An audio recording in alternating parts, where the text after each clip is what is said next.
এক লোকের 10টা বাড়ি, গুলশান বনানী এলাকার মতো এলাকায় 10টা বাড়ি 10 তালা করে, এক একটা বাড়ির নাম। তো সে তার একটা রোগ ছিল, তার কিডনি রোগ ছিল, কিডনি রোগ। হ্যাঁ, তো কিডনি রোগ, তার একটা কিডনি নষ্ট হয়ে গেছে, সে আর একটা কিডনিও প্রায় বাদ হয়ে যাওয়া অবস্থায়। লোকটার বয়স বেশি না, 50 থেকে 60 বছর এরকম বয়স লোকটার। 10টা বাড়ির মালিক, কোটি কোটি টাকার মালিক, তার হচ্ছে 3 ছেলে 3 মেয়ে। 3 মেয়ের সাথে 3 ছেলের সাথে তার রক্তের ব্লাডের মিল আছে। 6 ছেলে মেয়েকে বাসায় ডেকে আনছে।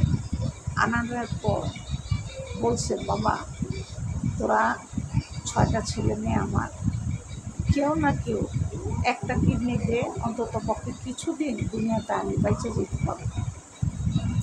অথচ দেখেন এই ছেলে মেয়েদেরকে কত কষ্ট করে বড় করছে। আবার এই যে এত অর্থ সম্পত্তি সে করছে, এমনি কিন্তু অর্থ সম্পত্তি হয়ে যায় নাই। জীবনে সে অনেক পরিশ্রম করে আজকে সে 10 তালা 10টা বাড়ি সে করছে, আর 10টা বাড়ির মালিক।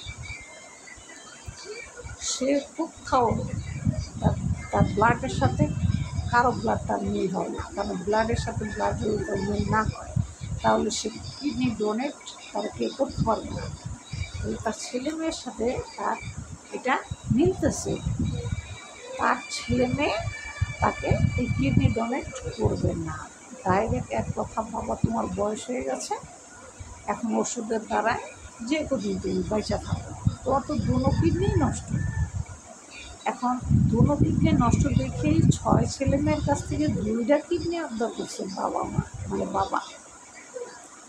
3টা মেয়ে 3টা ছেলে, মুখের উপরে 6 জনেই না করে দিছে, আব্বা আমরা কিডনি আমরা দিতে পারবো না, তোমার বয়স হয়ে গেছে, এখন তুমি মরে যাবে, তোমার মরার সময় হয়ে গেছে। আর আমার ঘরের ছেলে মেয়ে ছোটো, আমরা পরিশ্রম করতে হইবে, কর্ম করতে হইবে, ছেলে মেয়েদেরকে মানুষ করতে হবে, আমাদের দিন বহুত ফিরে রয়েছে, তোমার বয়স হয়ে গেছে, তুমি মরে যাবে, যে কদিন মেডিসিন নিয়ে থাকতে পারো ওই কদিনই থাকো, তুমি আমাদের উপরে রাগ করো না। ছেলে মেয়ে দুজনে একই কথা বলছে, মানে 6 জন একই কথা বলছে। তাহলে চিন্তা করে দেখেন, জন্ম দিছে বাবা, আজকে বিপদে পড়ছে বাবা। 6 ছেলে মেয়ে সম্পত্তি নেওয়ার জন্য সবাই দলিল মলিল সব কিছু নিয়ে আসছে, বাবা এই বাড়ি আমার নামে লেখা দাও, ওই বাড়ি আমার নামে লেখা দাও, কারণ 10 তালা 10টা বাড়ি, দলিল মলিল সব নিয়ে মেডিকেল আগে করছে। অথচ তার বাবারে 2টা কিডনি দিয়ে বাচ্চাদের 6টা ছেলে মেয়ে কেউই দিতে রাজি না। তখন তার বাবা বলছে, আমি তোদের কাউকে কানা করি সম্পত্তি আমি দিয়ে যাব না, আমি আমার 10 তলা বিল্ডিং 10টা সব কিছু অনাথ আশ্রমে দিয়ে, বৃদ্ধা আশ্রমে দিয়ে, এতিমখানায় দিয়ে তারপরে আমি মারা যাব, তোদের কাউকে আমি কানা করিও দিব না। যাও দিতে চাইছিলাম যে আমার সয় সম্পত্তির মালিক তো তোরাই, তোরা যেখানে আমার জীবন বাঁচাবি না সেখানে আমি কেন তোদের জীবন বাঁচাবো, প্রশ্নই আসে না। তখন ছেলে মেয়ে ভাবছে, হ্যাঁ বাবা বয়স হয়ে গেছে, বাবা আমি এমনি করে সম্পত্তি কি বাবা মানুষের নামে কে দিয়ে দেব, আমাদেরই দিব, সে আশায় বয়ে দিছে ছেলে মেয়ে।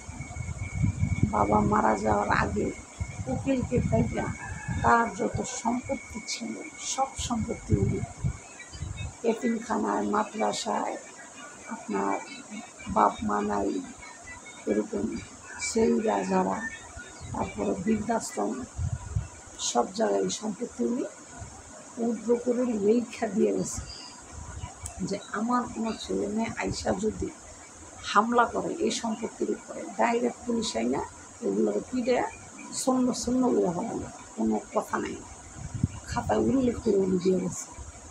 তার কিছুদিন পরে ওই মুরব্বী মারা যায়। মারা যাওয়াতে আলহামদুলিল্লাহ উনি তো জান্নাতি কাজ করে গেছে দুনিয়াতে, উনি জানাতে যাবে ইনশাআল্লাহ।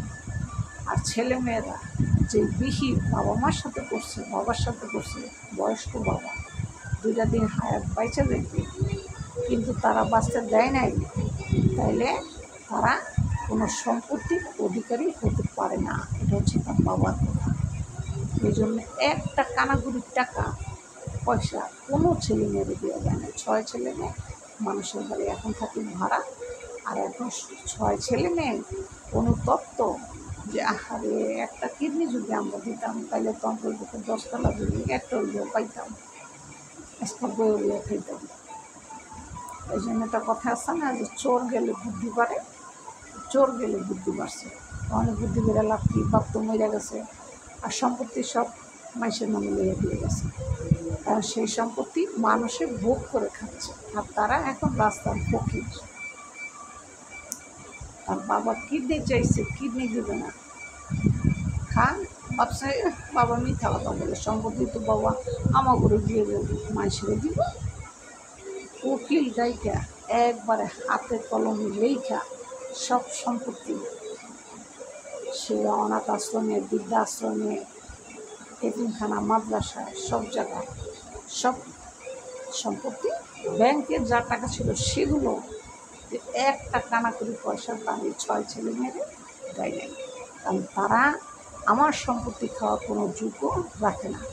যতটুকু তাদেরকে আমি শিক্ষাগত যোগ্যতা করে দিছি, তারা ভিক্ষা করে খাইব না, অন্তত পক্ষে কর্ম করে খাইতে পারবো। আর কর্ম করে খাওয়া বুঝুক যে বাপে কী কষ্ট করে বড় করছি, আর কী কষ্ট করে 6টা ছেলে মেয়ে পালছি।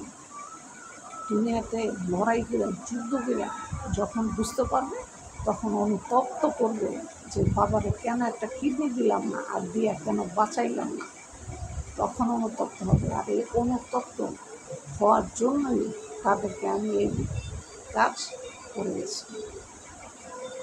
আপনারা কমেন্টে অবশ্যই জানাবেন কাজটা উনি কেমন, কি ঠিক করছে না খারাপ করছে। লাইক সাবস্ক্রাইব করে অবশ্যই পাশে থাকবেন নতুন নতুন ভিডিও পাওয়ার জন্য। এই ঘটনা আমাদের এলাকায় ঘটছে। ভালো থাকবেন, আল্লাহ হাফেজ।